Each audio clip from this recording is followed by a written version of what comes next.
Ang unang pagkikita ay may kinalaman ito sa hari at bituin. May kinalaman ito sa buwan at pag-ibig. OMG, sis! Sure na ako schoolmate natin to. Oh my God, talaga! Quiet, please. According to Catholic teachings, being a homosexual is not actually a sin. Timmy, can I borrow your pamaypay? Baro talaga may pamaypay. Ang arte mo magsalita, Dominic. Mr. Cruz, alam mo namang bawal yung ganyan dito, hindi ba? This, sir? Pambaba ito.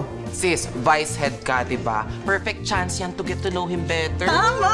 Oh my God, no. That's exactly the reason why people don't wanna join Journey kasi feeling nila ina-abuse natin sila. Ay, nako. Katapat na barahang ito ang barahan ng hari. Sumisimbolo ito sa magiging soulmate mo.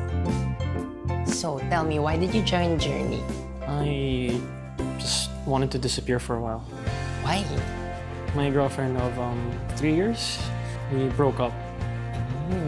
Condolence. Gago, ano ako namatayan? Well, namatay ang puso mo. Sa baba na naman yung baraha ay ang barahan ng araw at ang tore. Ang ibig sabihin nito, may mabubuong relasyon. Nax! Grabe naman talaga yung kaibigan ko. Ang bait sa bading!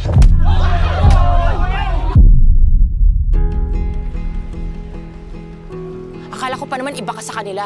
I thought you were better than this. Hindi ako bakla. I'm sorry for hurting you. O natin baguhin ang nakatakda. You're my soulmate. You're the one I'm destined to love. Masyadong maalam ay baka hindi na mangyari ang dapat mangyari. Ikaw yun, Luke, and I know you feel the same way.